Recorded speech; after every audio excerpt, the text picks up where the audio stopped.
Hi guys, this is Eva from the book blog astripedarmchair.wordpress.com, and as always I'm going to talk about the books I got from my library this week. In my post I'm also talking about the ones I got last week when I was too sick to do a library loot post, but for the video I thought I'd just keep things simple and talk about the ones I just picked up. And sorry about the lighting in here. I keep forgetting that daylight savings happened and that 4:30 is no longer bright the way it used to be, especially since I live right next to the Rockies, so once the sun disappears behind them, that's pretty much it. So, sorry about that. But let's talk about some loot, shall we?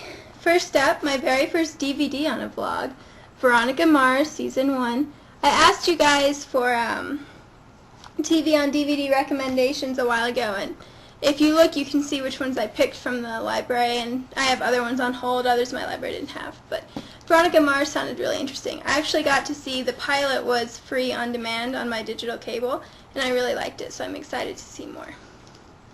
Then there's a collection of 3 novellas by Edith Wharton, Ethan Frome, Summer, and the Bunner Sisters. This is for the classic circuit. Edith Wharton's going on tour in January. I love the classic circuit. And I'm really excited about this edition because it has an introduction by Hermione Lee, who wrote a really good book, and by book I mean biography, of Virginia Woolf, and now she's written one about Edith Wharton that I really want to read. But I spent months reading the Virginia Woolf one, so that's a project. Then Without Reservations by Alice Steinbeck.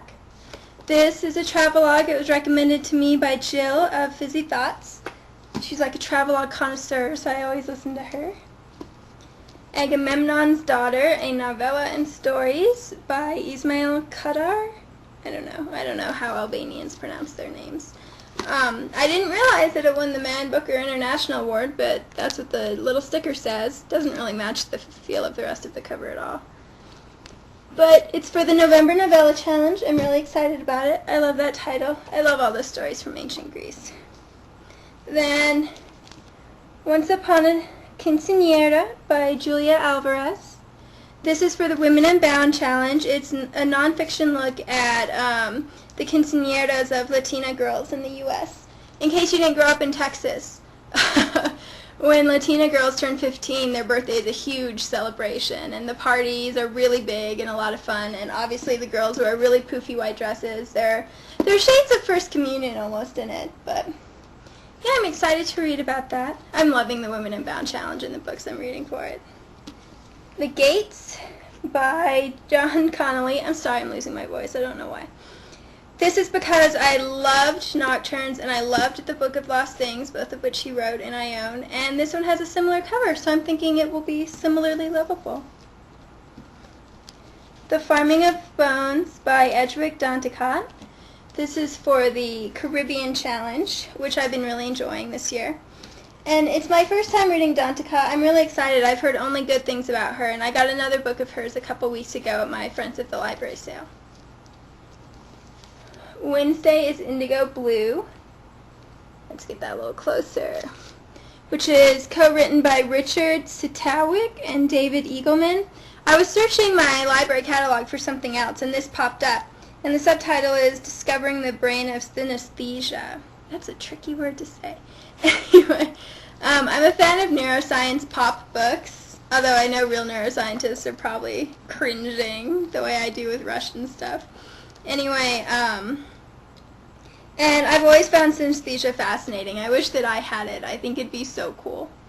So I'm excited to read a book about it. Hopefully it won't be too academic. It's really heavy, and I don't know if you can tell, but the paper is really glossy, almost like you'd expect with a textbook, so hopefully it'll still be interesting.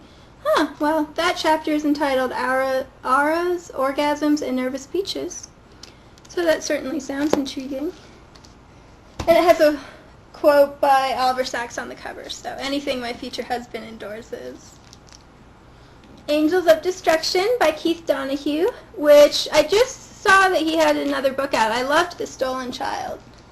And so I put it on hold expecting there to be a really long wait, but there wasn't, so.